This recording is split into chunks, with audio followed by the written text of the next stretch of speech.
बहुत साल पहले एक शहर से दूसरा शहर तक रास्ता बनावे के काम चलत रहल। ऊ रास्ता एगो छोटा से गांव से होके गुजरे वाला रहल और यही से सरकारी अधिकारी के ऊ गांव के मुर्दा घर के जमीन चाहत रहे। ऊ सिलसिला में गांव के पंचायत ऑफिस में एगो मीटिंग होके वाला रहल, जेमे गांव के मुखिया और सरकारी अधिकारी आवे वाला रहले।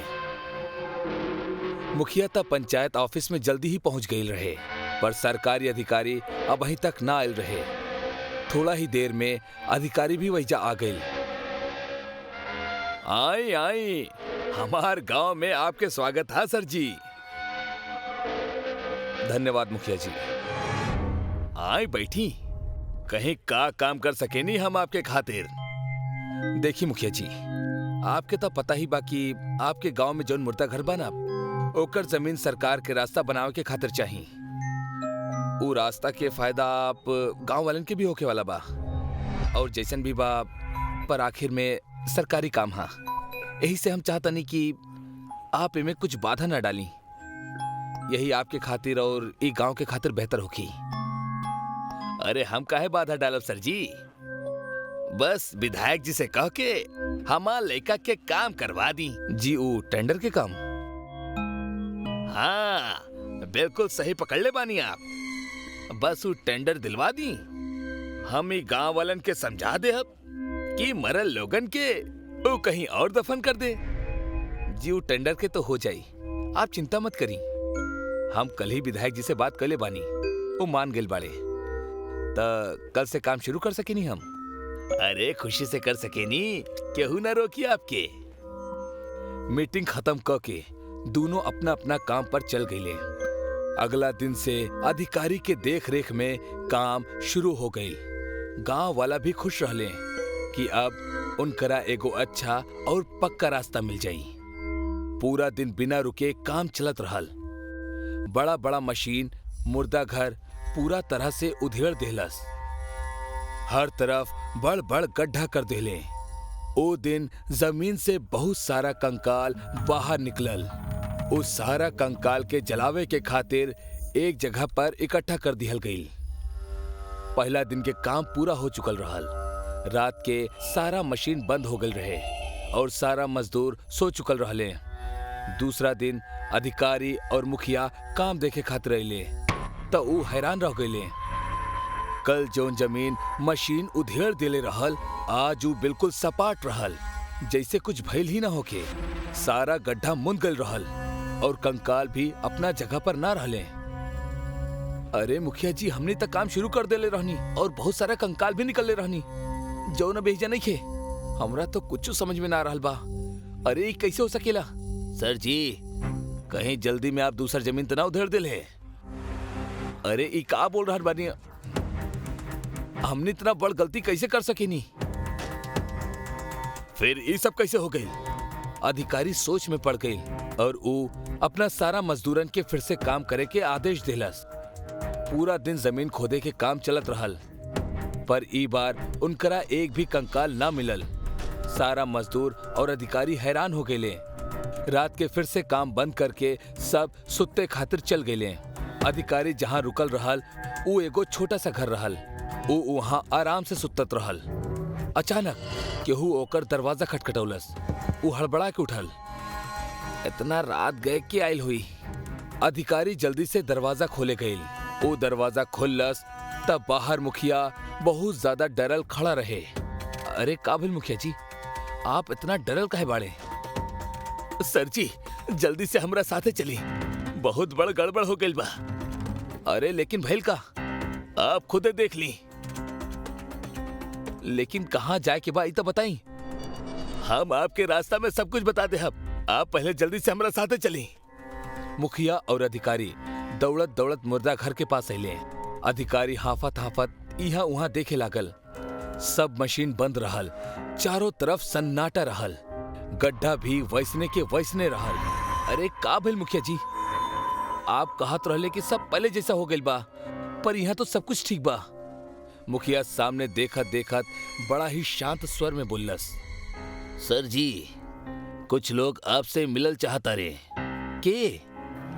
ई लोग इतना कह के मुखिया जमीन की तरफ हाथ कैलस। अधिकारी पीछे मुड़ के देखे लागल।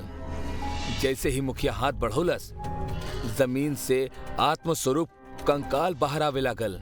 ओमे औरत, आदमी और जानवर के भी कंकाल शामिल रहल। वो सब जमीन से बाहर निकल के हवा में खड़ा हो गए। अधिकारी वो नजारा देख के बुरी तरह से डर गए। वो मुखिया के तरफ मुड़ल और ओकरा से कहे लागल, अरे मुखिया जी भागी यहाँ से, ये सब भूत बाड़े। अधिकारी देखलस कि मुखिया अपना जगह से ना हिल रहल बा और ओकर आंख भी सफेद पड़ चुकल बा। अचानक मुखिया के अंदर से एगो कंकाल बाहर निकलल और कंकाल के बाहर निकलत ही मुखिया के शरीर नीचे गिर गईल। अधिकारी भागे के कोशिश करे लागल, पर ओकरा सारा कंकाल घेर लेले रहले और ओमे से एगो कंकाल आगे आयल। तो हमने के घर बर्बाद करे के हिम्मत कैसे कैला? मरे के बाद भी तो सरकारी लोग हमनी के चैन से जिए ना देवेला। पर कोनो बात नहीं के, जिंदा लोग तहर कुछ ना बिगाड़ पौले, पर हमनी कंकाल तोहरा के सजा दे। अब तोहरा के और मुखिया के हमनी लोग ना छोड़ब। मुखिया के धीरे धीरे होश आवे लागल। वो आँख खोल के देखलस तो कंकाल के बीच में घिरा रहल। डर के मारे ओकर शरीर कांपे लागल। सर जी ये सब कहा और हमनी एजा कहे आल बनी और हम यहाँ कैसे आ गए नी? हम तो अपना घर में आराम से सुतत रहनी। हमनी सब ही मुर्दा घर के कंकाल बानी, जेकर घर तू तबाह कैले बाड़ा। अब हमनी सन एकर बदला तोहरा से जरूर लेहब और उहो अपना तरीका से। हम कुछ न कैले बानी, ये सब इनकर ही गलती है। हमरा के जा दी। उनकर आवाज सुन के सारा कंकाल अपन दांत बजावे लगले।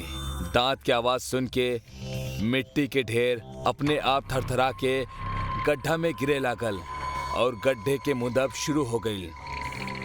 जैसे जैसे गड्ढा मुंदे लागल, मुखिया और अधिकारी के आवाज शांत होके लागल। थोड़ा ही देर में मुर्दा घर के सारा गड्ढा भर गई और अधिकारी और मुखिया हमेशा के लिए जमीन में जिंदा दफन हो गए। गड्ढा के मुंदत ही सारा कंकाल चुप हो गए और धीरे धीरे जमीन के अंदर जाए लगले। वही के साथ पास में खड़ल गड्ढा मुंदे के मशीन भी जमीन में धंसे लागल। मशीन के पूरी तरह से धंसला के बाद जमीन पहले की तरह हो गई। वो हादसा के बाद केहू भी सरकारी अधिकारी वहां ना आइल और सरकार भी वो गांव से रास्ता बनावे के काम बंद कर देहलस। मनी पटियाला शहर में रहे वाला एगो व्यक्ति है। एक दिन कोनो काम से मनी अपना घर के पास वाले मॉल में कुछ खरीदे खातिर जावेला और जैसे ही वो सामान खरीद के निकले लागल त मॉल के मैनेजर ओकरा से कहले सर रउआ हमनी के लकी कस्टमर बानी, यही से रउआ के हमनी के आलिशान होटल में 3 दिन और 2 रात रुकल के मौका मिलल बा जी, उहो फ्री में। रउआ के साथ अपन एक दोस्त लेके जा सकतानी, ओकरा के भी ये सेवा बिल्कुल फ्री में दिहल जाओ। अरे सर धन्यवाद। सर रउआ के ये होटल कहाँ बा? अरे सर हमनी के होटल गोविंदगढ़ में बा। सर रउआ के आज ही गोविंदगढ़ खातिर निकले के पड़ी, काहे के ये ऑफर शुरू हो चुकल बा। जी सर, हम अबही आधा घंटा में गोविंदगढ़ खातिर निकल जाता नी, ठीक बा? मनी मैनेजर के बात सुन के बहुत खुश हो जाला। मनी अपना साथ चले खातिर अपना बहुत ही अच्छा दोस्त हनी के फोन करेला। और भाई हनी का हाल बा? हम तो बढ़िया बानी भाई, तू सुनावा, तू हमरा के आज कैसे याद किया? हमरा ना एक गोविंदगढ़ के आलिशान होटल में 3 दिन और 2 रात रुके खातिर मौका मिलल बा और उहो फ्री में, और हम अपना साथे अपन कोई भी एक दोस्त लेके जा सकता नी। का तू चलबा हमरा संगे? अरे भाई नेकी और पूछ कब निकले के बा बोला? बस भाई तू पैकिंग कर ले, आधा 1 घंटा में निकलता नी। हाँ बस हम जल्दी से पैकिंग करके तोरा घरे आवता नी, जल्दी आ जा भाई, आज तो अपन मजा बा। हनी अपन पैकिंग करके मनी के घर पहुंच जाला।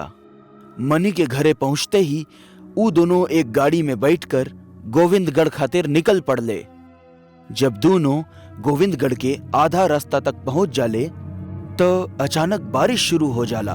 अरे भाई, ये अचानक बिन मौसम बरसात कैसे शुरू हो गई? अबे कुछ देर पहले तो मौसम अच्छा खासा साफ रहल। पता नहीं भाई, आज मौसम के का हो गईल बा। पर तू चिंता काहे करत अड़ा? तोहार भाई बा ना तोरा संगे। देख तोरा के कैसे हम चुटकियों में गोविंदगढ़ पहुंचावतानी। अरे भाई, जब तू हमरा साथे बाड़ा त काहे के चिंता। थोड़ा सा आगे जाते ही दोनों सहूली नाम के गांव में आ जावेले और वहां पहुंचत ही उनकर गाड़ी अचानक बंद हो जाली। अरे भाई, अभी गाड़ी के का हो गईल? पता नहीं भाई, आज हमरे साथ का होखा था। पहले ही बिन मौसम बरसात और अभी गाड़ी बंद पड़ गई। अब भाई का करें? आसपास कोनो मैकेनिक भी ना मिली और रात भी होए वाली बा। काहे ना आज रात ई गांव में कोनो रहे के जगह देख के रुक जाई। हाँ, अब तो यह करे के पड़ी। दोनों अपना आसपास देखे लगले। उनका एक व्यक्ति ओजा से जात देखाइल ह। तो मनी ओकरा से पूछलस कि अरे भाई सुनी, एजा आसपास कोनो रहे के जगह बा का जहाँ पे हमनी दोनों रात गुजार सकी? एजा रहे खातिर एक होटल तबा, पर ओजा रुकब खतरा से खाली नहीं खे। काहे के ऊ होटल में कहल जाला कि अक्सर मुर्दा दिखाई देवेले जे इंसान के अपन शिकार बना लेवेले। अरे भाई, काहिले अंधविश्वास फैलावताड़ा। ई मुर्दा वुर्दा भूत वगैरह कुछ ना होखेला, सब अंधविश्वास हो। अगर तोनी लोगन के मरे के इतना शौक बा त जा, हमरा का एजा से थोड़ा आगे जाए तो ऊ होटल दिखा जाई। इतना कहते ऊ मनई ओजा से चल जाला। चल यार मनी, हमनी के चलल जाओ। ई तो हमरा के केहू पागल बुझाता। ऊ मनई के बात के अनदेखा क के दोनों ऊ होटल में पहुंच गईले और जाते ही ओजा के मैनेजर से अपना खातिर कमरा बुक करे खातिर कहले। सुनो मैनेजर, हम दोनों के आज के रात एजा गुजारे के बा, तो हमनी दोनों खातिर एक के कमरा बुक कर द। और कितना रुपया में रहे खातिर कमरा मिल जाई? हमनी के सिर्फ आज रात खातिर चाहिए। सर, एजा रहना, खाना पीना सब कुछ फ्री बा। दोनों मैनेजर के बात सुन के बहुत खुश हो गई ने। मैनेजर उ दोनों के उनकरा कमरा के चाबी देवेला और उनकरा सामान के पहुंचावे खातिर अपन एगो आदमी के बुलावेला। वो आदमी लंगड़ावत की मैनेजर के पास आवेला और उ दोनों के सामान के उठा के उ दोनों के कमरा तक पहुंचा देवेला। उ मैनेजर के देख के और ओजा काम करे वाला कर्मचारी के देखकर मनी के अजीब सा लागे लागल। जब दोनों कमरा में बैठे रहले तब मनी कहलस कि यार हनी, तोरा के कुछ अजीब सा नहीं के लागत? मतलब के उ मैनेजर के हाव भाव, ई होटल में काम करे वाले अजीब से कर्मचारी और उ मैनेजर त हमने से पैसा नहीं खेलेलस। अरे यार, तू कुछ ज्यादा ही सोचा ताड़ा। ऐसन कुछो नहीं खे, गांव के लोग ऐसने हो खेले। चल, हमरा तो बहुत भूख लागल बा। हम मैनेजर के बोल देता नहीं कि हमनी खातिर कुछो खाए के भेज दे। हनी खाने के बारे में बोले खातिर मैनेजर के पास जावेला। सुना मैनेजर, हमनी के भूख लागल बा, जल्दी से हमनी के खाए खातिर कुछ बढ़िया सा पकवान भेज द। जी मालिक, हम रउआ खातिर आज ऐसन चीज भेजब जौन रउआ कभो ना खाइले होखे। हाँ, जल्दी से भेज द, हमनी के बहुत भूख लागल बा। जी, भूख तो हमनियों के बहुत लागल बा। रउआ खाइब तबे तो हम खा पाएब। का मतलब? मालिक, थोड़ा देर में रउआ सब समझ जाइब। रउआ राउर कमरा में रुकी, हम रउआ खातिर खाना भेजतानी। हनी अपना कमरा में चल जावेला। थोड़ा देर बाद होटल के वेटर और ऊ दोनों खातिर खाए खातिर एगो डिश लावेला। ऊ डिश एगो बर्तन से ढाकल रहे। एमे कहा, एमे रउआ दोनों खातिर खाना बा। रउआ एकरा देखब तो हमेशा खातिर याद रखब। इतना कह के ऊ वेटर ओजा से चल जाला। जब मनी डिश के देखे खातिर बर्तन के ओजा से हटावेला तो ओमे एगो लड़की के कटल गर्दन पड़ी रहे। ई देख के दोनों बहुत डरा जाले। ई का हो? हमरा के तो शुरुआत से ही होटल में बहुत अजीब सा लागत रहल है। ते ही हमरा बात पे विश्वास नहीं करत रहले है। हाँ भाई, हमरे मती मरल रहली है जौन हम तोहरा बात पे यकीन ना कैनी। अब का करे के का बा? भागा एजा से, अपन जान बचावा। दोनों अपन सामान वही कमरा में छोड़ के भागे लगलन और भागते हुए होटल के हॉल में पहुंच गईलन और देखा ताड़न कि हर तरफ लाश ही लाश पड़ल बा। अरे भाई, कहाँ मुफ्त के चक्कर में फंस गई नी? अरे बात कर, अब छोड़ा और भाग एजा से, वरना ये लाश लेखा हमने दोनों भी लाश बन जाए। दोनों होटल के दरवाजा के ओर भागे के कोशिश करत रहले ह, लेकिन होटल के मैनेजर हाथ में कुल्हाड़ी लेके ओजा ही खड़ल रहे। मैनेजर अब पूरी तरह से एक चलत फिरत मुर्दा बन गईल रहे। मैनेजर, तोरा ई का हो गईल? तोरा ई हालत कैसे हो गईल? हनी, लागत आई मर चुकल बा और मरे के बाद ज़ॉम्बी बन गईल बा। अब एकरा हमने के आवाज ना सुनाई दी। हमनी के एजा से कौना भी हालत में निकले के पड़ी, ना तई हमनी के अपना लेखा बनाई ली है। जैसे ही दोनों ओजा से भागे के कोशिश करलन, ओजा से कुछ और मुर्दा आ गईलन और वो हनी और मनी दोनों के चारों ओर से घेर लेलन और मौका पाके मैनेजर हनी पे कुल्हाड़ी से हमला कर देहलस। हनी, अरे मैनेजर, तू ई का कइले? तू हमरा दोस्त पे हमला काहे कइले? आखिर का बिगड़ ले बानी हम लोग तोहार? मनी हमार दोस्त, हमरा के बचाला ई मुर्दन से। ना तो ये हमरा के जान से मार दिए। जैसे ही मनी हनी के बचावे खातिर आगे बढ़ेला, वैसे ही मैनेजर ओकरा ऊपर भी कुल्हाड़ी से हमला कर देला और देखते ही देखते मनी उहे मर जाला। फिर मैनेजर दोबारा हनी पे कुल्हाड़ी से हमला करके ओकरा के भी मार देला। फिर अगला सुबह होटल के दरवाजा पर दस्तक होला। कुछ मुसाफिर ऊ होटल में रुके खाते रहिलन। जैसे ही होटल के दरवाजा खुलेला, उहे मैनेजर जे ज़ॉम्बी बन चुकल रहल, ऊ एकदम ठीक हो जाला और ऊ मुसाफिरन के स्वागत करेला। नमस्ते सर, स्वागत बा रउआ के ई आलीशान होटल में। हम रउआ ऐसन सर्विस दे हम जैसन आज तक रउआ के केहू नहीं खे देले होई।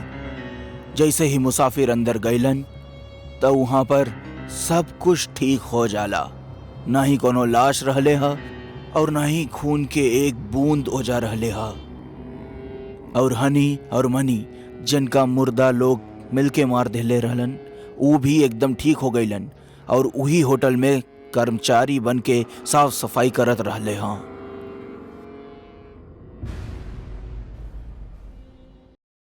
मनीष, कपिल और महेश नाम के 3 पक्का दोस्त रहलन।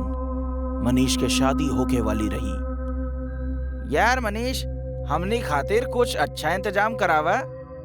अरे भाई, चिंता काहे करत अड़ा? सबके लिए अच्छा इंतजाम ही रही। तू लोग चले तो सही, फिर देखी हा। चल बढ़िया बा, हम और कपिल दोनों संगे आ जाए। कपिल अपना घरे जाके अपने माई के ही बात बतावलस। ऊ रास्ता तो कब्रिस्तान से होके गुजरेला। हम सुन ले बानी, बहुत खतरनाक रास्ता बाऊ। अरे माँ, रउआ चिंता काहे करतानी? हम अकेला नहीं खी, हमारे साथ महेश भी जाई और हमने कार से जाएम, कुछो ना होई। कुछ दिना बाद दोनों अपना शहर से दूर दूसरा शहर शादी अटेंड करे खातिर निकल गईलन। महेश, यार आज तो मनीष के ब्याहे में जम के नाचेम, खाए पिए और खूब मस्ती करल जाओ। हाँ, वैसे भी मनीष बहुत कंजूस बा ससुरा। कबो कुछो खियावत पियावत नहीं खे। एकरा बियाहे में सब हिसाब बराबर का लिहल जाओ।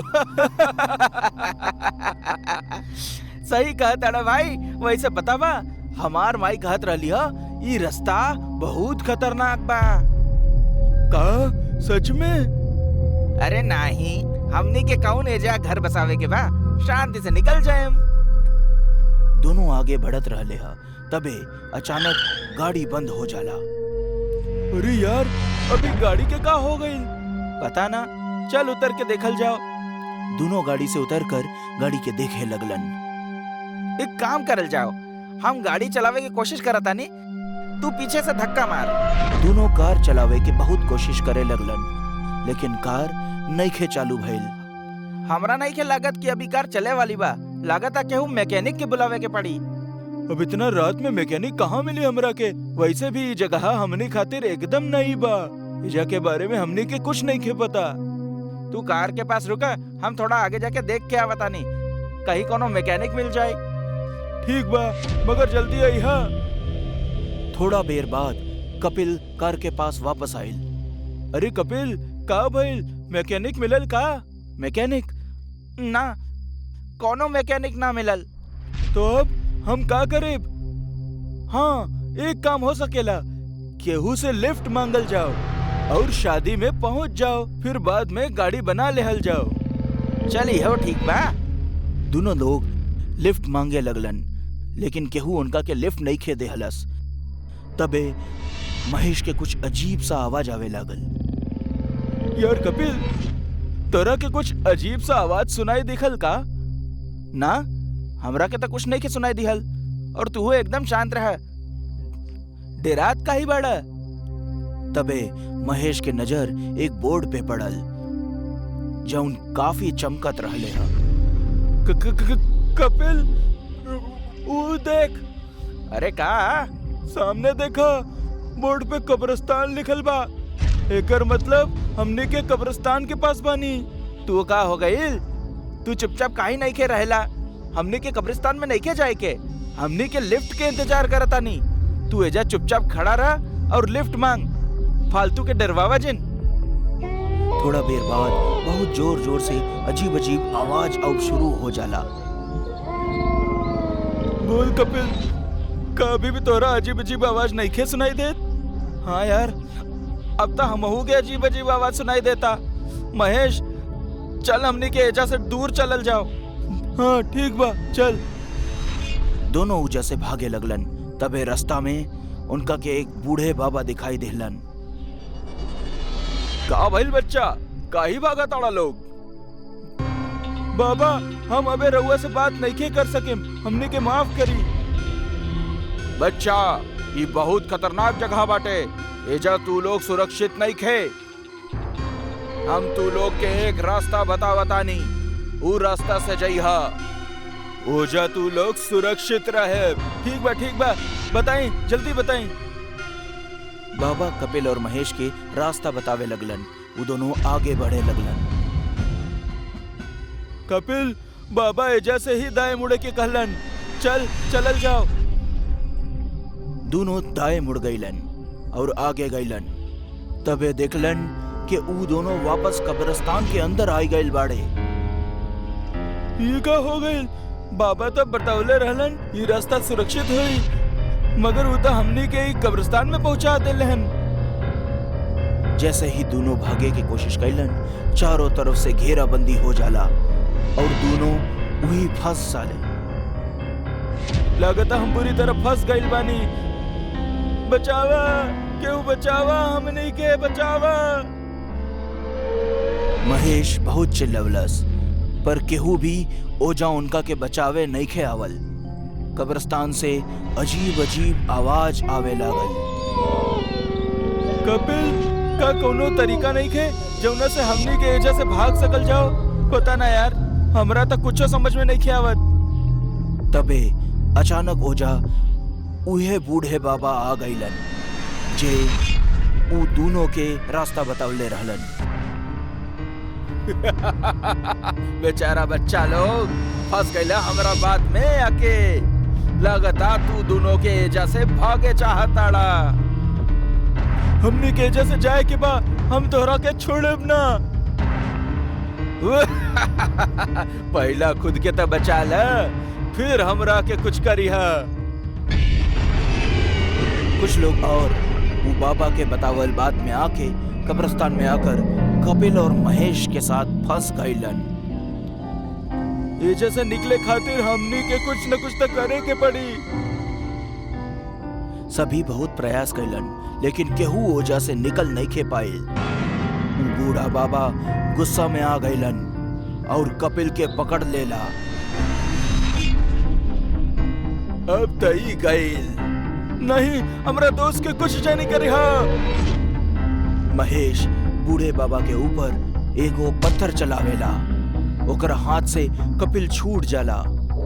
जल्दी चले जैसे हमने के भाग जाए, कुछ देर तक ये संभल न पाई। कपिल महेश के पास ना आवेला। का भइल कपिल, तू चलत काहे नहीं खे? तबे कपिल एगो भयानक भूत के रूप ले लेहलस। कपिल के है कपिल? हम त ई कब्रिस्तान के भूत बानी। तोहार दोस्त कपिल त कब के हमार शिकार बन चुकल बा। हम ओकरा शरीर में कब से घूमत रहनी है ताकि हम तोनी के अपन शिकार बना सकी। भूत उ बूढ़े बाबा के पकड़ लेलस और एक झटका में गला दबा के खत्म कर देलस। कब्रिस्तान के भूत के बात सुन महेश हैरान रह जाला। तो का अब तक हम भूत के संगे घूमत रहनी है? हाँ, हम ही कब्रिस्तान के भूत बानी। जैसे ही तू लोग के गाड़ी खराब भइल और कपिल थोड़ा देर खातिर मैकेनिक के ढूंढे गईल, उहे समय हम ओकरा के खत्म कर देनी और तब तक तोरा साथ रही, तोरा यहाँ तक लावे खातिर। ऊ बूढ़ा भी हमार ही टट्टू रहल।